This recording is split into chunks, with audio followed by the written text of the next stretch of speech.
Icebreakers are trash. Hi guys, welcome back to my channel. If you're new here, my name is Antonia and today we're going to be talking about some of my opinions about remote learning. Because of Miss Rona, we've all been forced into the world of Zoom or Teams or whatever platform your university or school are using to teach you at this point. I just thought I'd talk about some things that kind of annoy me about online learning. If this is your first time on my channel, my name is Antonia. I'm a fourth year medical student studying at Imperial for this year, but from the comfort of my own home. I normally do videos about med school, university, life in general, and I throw some commentary in there as well. So if that sounds good to you, feel free to subscribe and keep watching this video. I'm actually going to start off with probably one of my biggest problems with online school, Teams, Zoom, whatever. Stop asking me to turn my camera on in online lectures. I'm tired. I just don't like having my camera on in lectures. I think for me it's probably been made worse with the fact that because I'm in Canada and I go to university in the UK, I have to do all my lectures between the hours of 12 midnight and 10 AM in the morning. So more likely than not, I've had 2 or 3 hours of sleep or no sleep at all, and I'm exhausted.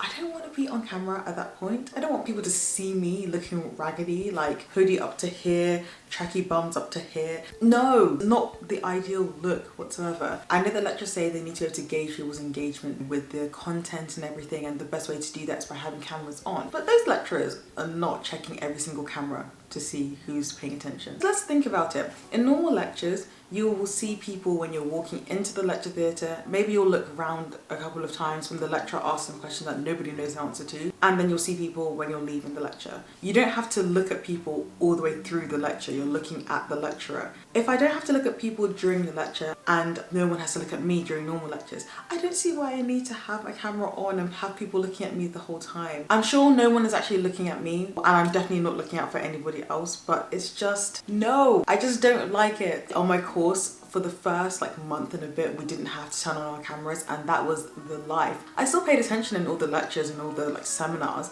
I just didn't have the anxiety of, oh my gosh, what if I'm looking like a fool? What if I'm pulling some stupid face while this lecturer's talking? I was free. I was unburdened. But then there reached a point halfway through the term where we had to turn them on, and my heart hasn't known peace since. Cameras, cut it out. Next up. This isn't specific to remote learning, you know, we do this normally anyway, but I just think that it's made even worse via remote learning. Icebreakers are trash, okay? In regular life, I just find icebreakers to be really awkward and I don't enjoy them, but especially when it comes to remote learning, it's just made it 10 times worse, and it's just so annoying. I think my big problem with icebreakers is that it's so forced, and I know the whole point of it is to kind of push out your comfort zone a little bit so you can get to know new people. But I don't want to tell these people that I don't know at this point anything about me. I know that the very common one they like to throw in there is, oh, bring an item that describes you or tell us about yourself. I don't like doing that. If I have a funny story to tell, or you know, something that I think would make people laugh and that I don't mind people knowing about me, it's probably going to come out more naturally in normal conversation than in this forced environment where I have to now describe myself. It makes me uncomfortable, but oh my goodness, doing it over Teams where people's internet is flickering in and out, you know, people's cameras are all sorts of whack. Everyone's trying to just make sure the technology works. It just makes no sense, and I don't know why we still stick to this routine of doing this. Personally for me, I don't mind getting to know people through good old-fashioned group work and us being confused together. The confusion unites us, and that's fine. I also appreciate the fact that, of course, it's 1,000 times harder to make friends with people on your course, or just to get to know people on your course, because everyone is just in their houses. It's not really any opportunity to go and socialize with people. So I understand that they're useful, but I just personally don't like them. Maybe there needs to be a different way to break the ice. I don't know. Maybe I just find the actual things that we have to talk about a bit corny. I actually prefer ice-breaking sessions when you're working in a team with people. On our course, we were put into our block 1 groups, and then we were told to make a logo for our team.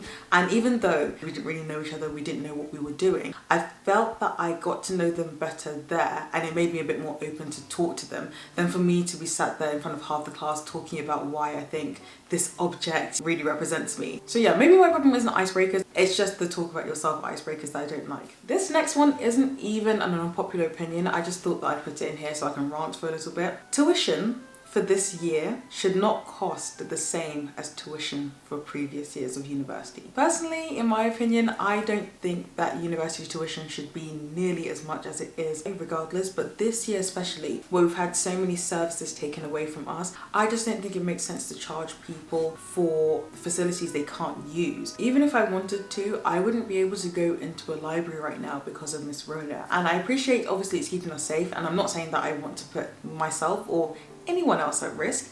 However, because we don't have access to these kinds of facilities, we can't go onto our university campuses as we normally would, really. I don't think that we should be paying as much as we are. In the UK, for the majority of people, it's not as much of a problem, I guess, because we have the tuition fee loan to cover it. But even then, a loan must be paid back. So it just would have been nice if there would have been some kind of subsidy offered, seeing as though we haven't really had the university experience we wanted to. And that extends to accommodation as well. I've been quite fortunate with accommodation this year, so it's not really a problem for me necessarily, but I have a lot of friends who are currently paying for accommodation that they cannot legally go to. In the case of my friends who are in the UK, you know, there's a national lockdown now and you can't really be travelling to and from your home and your uni home. But in a lot of cases, landlords, and sometimes that means the uni, if you're living in university accommodation, are not letting people out of their contracts, or at least subsidising that. You're paying for a thing that you can't use again. There's no reason. Money's been a problem for everyone this year, and as much as I can appreciate that universities also need to make money, I just don't think it's very ethical for them to be making money from students who are literally suffering the brunt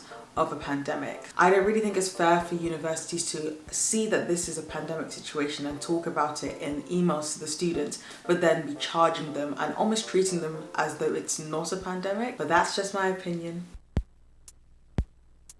And finally, I know it might seem like I don't like remote learning at all, especially with everything I've said in this video. However, I do think that there should always be an opt-in method for remote learning. As much as I say that I don't like these things, all the things I've mentioned in this video can be changed or tweaked to suit students a little bit better. Plus, I have gotten to not pay rent and stay at home for this whole time. I'm in a very, very fortunate position that I've been able to do that. But on a daily, weekly, monthly, yearly basis, there are people who have situations where they cannot necessarily afford to go to university and live in halls and be on campus, or they might not actually be able to do that. Like, a lot of people with chronic illnesses and with, you know, handicaps do find it really difficult to attend university in the way it's traditionally provided. And I've been told in the past that there's either no or very little leeway that can be given for that sort of thing besides extenuating circumstances. This year has really shown that that is not the case. We can go online if we need to. And I do think that if this remote learning system was tweaked a little bit, it could be delivered in an effective way, and that could actually help a lot more students be able to access higher education. But that brings us to the end of this video. I hope you guys have enjoyed it. I have actually enjoyed having a little bit of a rant about online uni and procrastinating from actually doing work. If you're not already subscribed, feel free to subscribe down below. Give this video a like if you liked it. Let me know down in the comments if you feel there's anything that I've missed out or anything that you agree or disagree with. And yeah, I'll see you guys in the next one. Bye!